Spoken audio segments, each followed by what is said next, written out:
Snow was coming down so hard it looked like the sky was breaking apart. Out on a long, empty Montana road, a young woman stood beside her broken-down car, shaking from cold she could no longer feel. Her lips were turning blue, her hands numb, and the wind kept pushing her back like it wanted her gone. She whispered a prayer, not expecting an answer, just hoping she could hold on long enough for someone to pass. And then, through the white blur of the blizzard, she saw headlights. Slow, steady, almost unreal. A pickup truck crawled toward her, tires crunching over ice. It stopped. The door opened. A tall rancher stepped out, snow covering his hat, coat, and boots. He looked at her with eyes full of worry, and the first thing he said was not, "Are you okay?" or "What happened?" He said, "Ma'am, if you stay out here any longer, you'll freeze. I'll marry you right now if it means you survive." Then he stepped close, wrapped his coat around her shoulders, and before she knew it, he pulled her into a steady, warming embrace, pressing a gentle kiss to her forehead as if to promise she was safe now. Before we continue this emotional story, make sure to like, subscribe, and comment to support the channel. Your engagement helps us grow and reach more hearts.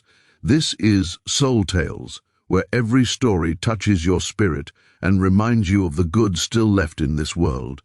Her name was Ava, 27 years old, newly moved to Montana for a fresh start, carrying more emotional weight than luggage. She had left behind a job that drained her and a long relationship that ended without warning. For weeks she kept telling herself that starting over would be easier than staying where she no longer felt loved. But moving in the middle of winter? That part she regretted. Ava had been driving to her new rental cabin when her car heater failed. Not long after, the engine sputtered, coughed, and died. In minutes the temperature dropped so fast it felt like knives slicing through her. Clothes.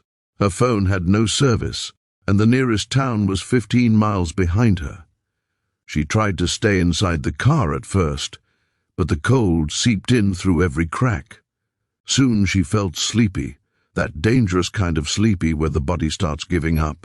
She forced herself out of the car and stood on the road, hoping the movement would keep her awake. That's when she saw the truck. When the rancher wrapped her in his coat, Ava felt warmth flood her body, not just physical warmth, but the warmth that comes from someone genuinely caring. "Let's get you in the truck," he murmured. She didn't argue. She couldn't. Her teeth were chattering too hard. Inside, the heat blasted over her like summer. She breathed out shakily, fogging the window. The rancher reached into the glove box and pulled out a thick wool blanket.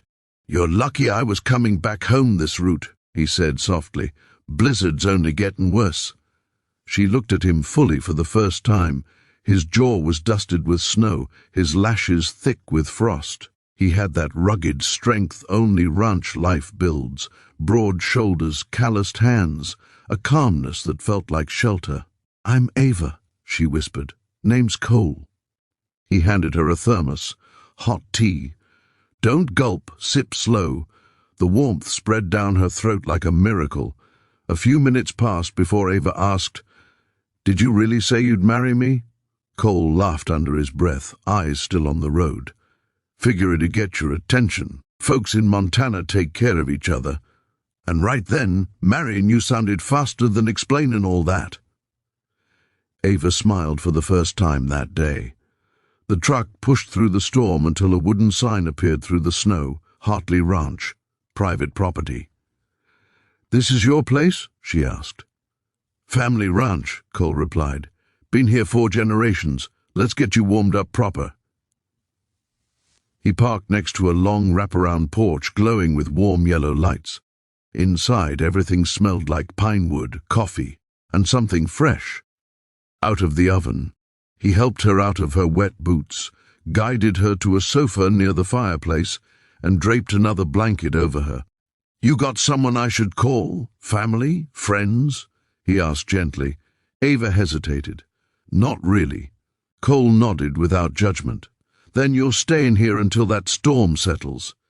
She watched him move around the cabin, building a soft fire, pouring her more tea, checking the thermostat. He didn't act like he was doing her a favor. He acted like it was simply the right thing to do. When he finally sat across from her, he said, "You scared me out there. Thought you were a ghost at first, standing in all that snow." "I felt like one," she admitted, "like nobody would even notice if I disappeared." Cole leaned forward, elbows on his knees.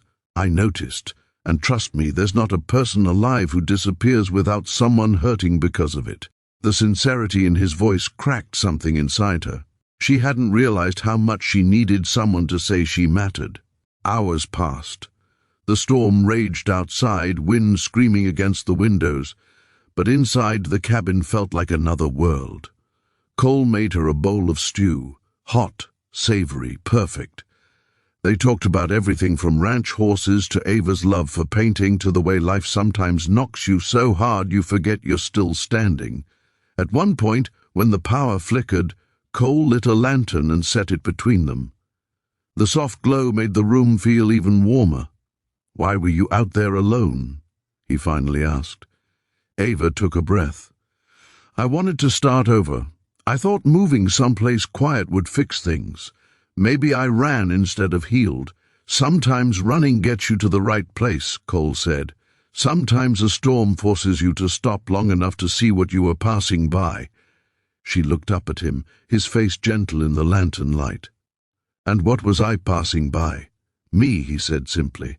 She laughed softly, cheeks warming. The night grew deeper, and Ava grew drowsy. When she tried to stand, her legs wobbled. Cole caught her elbow. "Easy." "I'm okay," she whispered. "Still cold," he murmured. "Come on." He guided her to the spare room, tucked her into the bed as if she were the most important thing in the world. He paused at the door, giving her a gentle smile. But before he stepped away, Ava reached for his hand. "Don't go yet." He sat on the edge of the bed. "I'm right here." Maybe it was exhaustion, maybe relief, maybe the strange magic of being saved by someone who felt safe in a way she hadn't felt in years. But Ava felt tears spill from her eyes. Cole wiped them gently with his thumb. "You're okay now, I promise." And then, with the softest hesitation, he leaned forward and kissed her forehead. Slow, warm, steady. It wasn't romantic. It was pure kindness, the kind that reawakens something forgotten. Ava slept deeply that night. The next morning, sunlight poured through the curtains. The storm had passed. Cole made breakfast, fixed her car, and even put a new heater in it from an old spare part. "You didn't have to do all this," she said. He shrugged. "Kindness ain't something you do 'cause you have to. You do it 'cause it's who you are."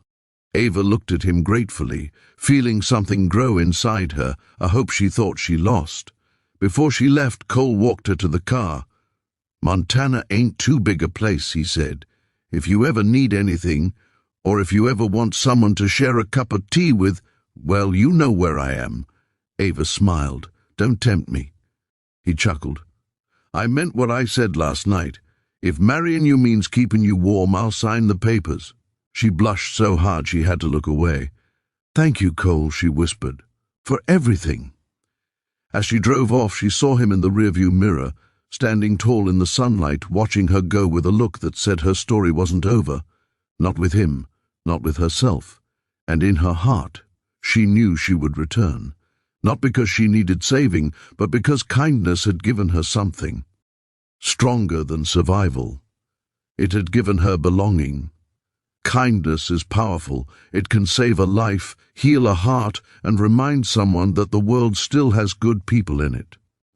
Cole didn't rescue Ava because he had to. He rescued her because that's what compassion looks like in its purest form. And Ava walked away not just warmed, but transformed. If this story touched your heart, carry its message with you. Kindness doesn't cost anything, but it can mean everything. Spread it, share it, live it. Thank you for watching Soul Tales, where every story brings light back into the world.